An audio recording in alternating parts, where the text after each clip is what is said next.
No vídeo de hoje eu vou falar 5 motivos para você usar o transformador de 3 enrolamentos nos seus projetos.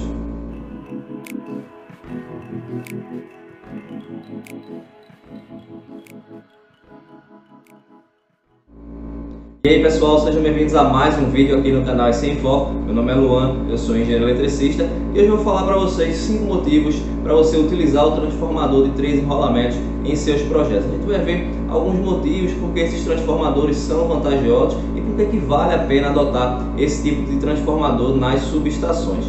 Então vamos lá, sem enrolação, bora para o vídeo. E o primeiro motivo para se utilizar um transformador de 3 enrolamentos é a redução do espaço. Então imagina que você tem ali uma subestação, tá? Uma subestação que tenha 3 setores, por exemplo, um setor 230, um setor de 69 kV e um setor de 13.8 kV. Então você tem 3 setores diferentes. Em algumas subestações é comum que esses setores sejam divididos da seguinte forma: você tenha um barramento de 230 kV e aí você vai ter um transformador 230/69, tá? E esse transformador ele leva para o outro barramento 69 kV e mais na frente você tem um setor de 69 kV, você vai ter esse barramento outros transformadores de 69, 13.8 kV. Então você tem 3 setores diferentes separados por esses transformadores, né? O transformador 230/69 e o transformador 69, 13.8. Então quando você tem muitos transformadores, né? Transformador 230/69, transformador 69, 13.8, talvez 13.8, 380 para fazer o serviço auxiliar. Você tem muitos transformadores, você aumenta o número de equipamentos e consequentemente você aumenta o espaço que você precisa ali para a subestação. Então o seu projeto vai precisar de uma área maior para que você consiga acomodar todos esses equipamentos. E quando a gente faz a opção de utilizar um transformador de 3 enrolamentos, a gente vai aglutinar esses transformadores de 69, 13.8 kV. É como se a gente jogasse isso dentro do transformador maior, no transformador 230/69 kV. Então a gente tem um grande equipamento, né, com um transformador que vai ter um enrolamento 230, o outro 69 e o outro 13.8. E aí a gente reduz o número de equipamentos e por consequência a gente tem a redução de espaço.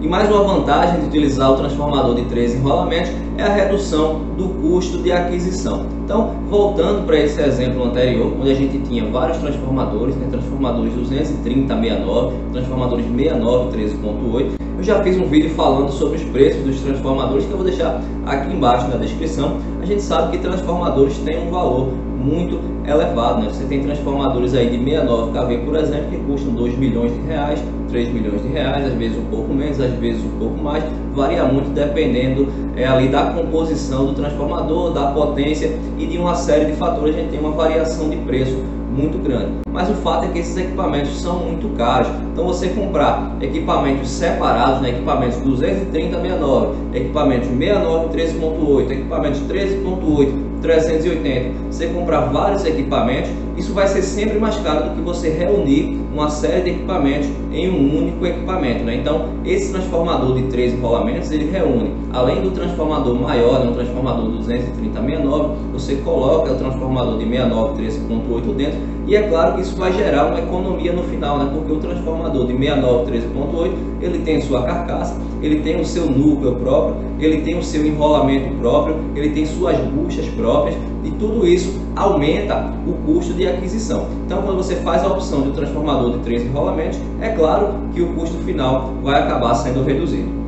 E a terceira vantagem da utilização do transformador de 3 enrolamentos é o uso desse equipamento como filtros de corrente de sequência zero, filtro de harmônicos. Então imagine que você tem ali um transformador, tá? Transformador que vai estar em uma subestação de geração de um parque eólico, por exemplo, ou de um parque fotovoltaico. Então você vai ter os geradores, você vai precisar de um transformador para elevar essa tensão e fazer a conexão desse parque ali na rede básica, né, no sistema 230 kV ou até no sistema de 500 kV. Então usinas de geração, principalmente essas usinas fotovoltaicas, né, ou usinas eólicas, onde você tem geradores, diversos motores, né, você tem uma geração que é distribuída ali ao longo de toda uma área e você vai ter que aglutinar tudo isso em um único ponto. Então você tem vários motores, vários inversores de frequência, você tem vários equipamentos que geram harmônicos e também ali correntes de sequência zero que vão acontecer em determinado momento.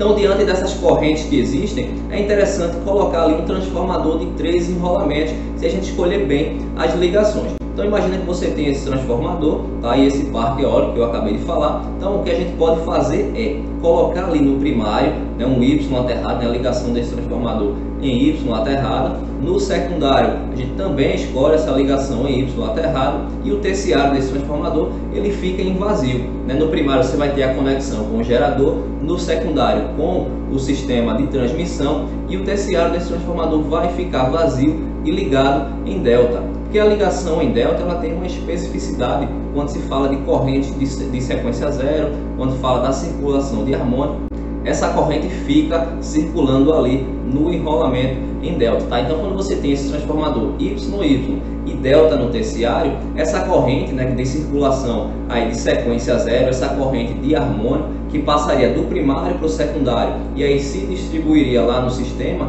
ela vai ficar presa ali no enrolamento em delta, ali no terciário. Então é interessante utilizar os transformadores de 3 enrolamentos como filtro para essas correntes. Isso é uma aplicação muito interessante que quase sempre ela é utilizada ali em usinas de geração, tanto eólicas como fotovoltaicas. E uma outra aplicação do transformador de 3 enrolamentos é a alimentação do serviço auxiliar da subestação. Em subestações da rede básica, né, que são subestações do sistema 230 kV e também 500 kV, né, que precisam obedecer os procedimentos de rede que estão lá no site do ONS, nessas subestações é preciso haver mais de uma fonte de alimentação para o serviço auxiliar. Então é possível utilizar transformador de serviços auxiliares, geradores de emergência, e também é possível utilizar o terciário do transformador de 3 enrolamentos. Porque em alguns locais você pode até utilizar a própria concessionária como fonte, né? Via ali um alimentador da concessionária e alimentar um transformador de serviço auxiliar dentro da subestação, e ali no secundário isso vai levar lá para a casa de comando e vai alimentar ali os relés de proteção, a iluminação da subestação, as tomadas e toda a carga auxiliar da subestação. Só que nessas subestações de transmissão, principalmente, que estão muito distantes dos centros urbanos, é muito difícil chegar a um alimentador da concessionária. A queda de tensão vai acabar sendo muito grande, né? Porque o alimentador também provavelmente vai precisar ser um alimentador longo, então isso acaba muitas vezes tornando inviável essa alimentação vinda da concessionária. A utilização de geradores de emergência também nem sempre é a melhor alternativa. Então uma das alternativas para alimentar o serviço auxiliar é pegar ali o terciário desse transformador e jogar para alimentar esse equipamento. E aí você vai ter nesse mesmo transformador, você vai ter a alimentação de força, né, da subestação, vamos colocar dessa forma, que é o primário e o secundário, que aí pode ser um parque eólico, né, uma geração e a transmissão, ou transmissão, vai depender muito da subestação, e esse terciário vai ser utilizado para alimentar o serviço auxiliar. Isso é uma coisa muito comum em subestações, algumas pessoas gostam dessa filosofia, outras preferem evitar, mas o fato é que o terciário do transformador pode ser utilizado para alimentar o serviço auxiliar da subestação. E a quinta e última vantagem de utilizar o transformador de 3 enrolamentos é a redução do risco de falha. Eu já falei um pouco aqui sobre confiabilidade, mas isso também acaba sendo um pouco de lógica. Imagine que você tem ali a sua subestação, você tem seus equipamentos, né, uma subestação convencional, como a gente já falou aqui, ela tem ali um transformador 230/69, por exemplo, e se precisar de um outro setor, ela vai ter um transformador 69, 34,5, 69, 13,8, enfim, vai precisar de outros transformadores para que você consiga fazer ali outros setores. E aí quando coloca o transformador de 3 enrolamentos, a gente viu que esses outros equipamentos excedentes, eles são eliminados e aglutinados ali dentro do transformador de 3 enrolamentos. E quanto maior o número de equipamentos, maior é a probabilidade de acontecer falhas ali na subestação. E isso é uma coisa lógica, né? Imagina que você tem um transformador, que é um equipamento muito robusto, um equipamento de alta confiabilidade. Se você tem um transformador, você vai ter uma probabilidade de falha provavelmente baixa. Se você tem 2 transformadores, você vai ter uma outra probabilidade de falha. Se você tem 5 transformadores, a sua probabilidade de falha ela tende a aumentar. Se você tem 10 transformadores, isso também vai aumentar com o tempo, né? Porque quanto mais equipamentos você tiver, provavelmente você vai ter uma taxa de falha um pouco mais elevada. Então é por isso que às vezes é interessante você reduzir a quantidade de equipamentos. É claro que nunca a gente vai utilizar um único transformador, eu já falei várias vezes aqui que não é interessante utilizar um único transformador, porque aí você cria também um problema de confiabilidade e também de flexibilidade na subestação, porque se você tem um único transformador e aquele transformador dá problema, você perde ali a sua subestação. Mas você também não pode colocar 10 transformadores, porque você aí também aumenta a probabilidade de falha. Então a utilização do transformador de 3 enrolamentos, ela ajuda nisso, né? Ela ajuda a você reduzir ali o risco de falha de transformadores nessa subestação. Beleza, pessoal? Espero que vocês tenham gostado do vídeo. Caso vocês tenham ficado com alguma dúvida, só deixar aqui embaixo nos comentários. Se você não é inscrito no canal, também se inscreve aqui no canal, segue a gente no Instagram. Estou sempre tirando dúvidas dos seguidores lá no Instagram. Toda semana eu abro a caixa de perguntas lá e respondo as pessoas lá no Instagram. Então segue a gente lá no Instagram também. E também não deixa de curtir esse vídeo para que a gente possa continuar a fazer cada vez mais vídeos sobre subestações e sistemas de alta tensão. Eu vou ficando por aqui. Um grande abraço a todos e eu vejo você no próximo vídeo.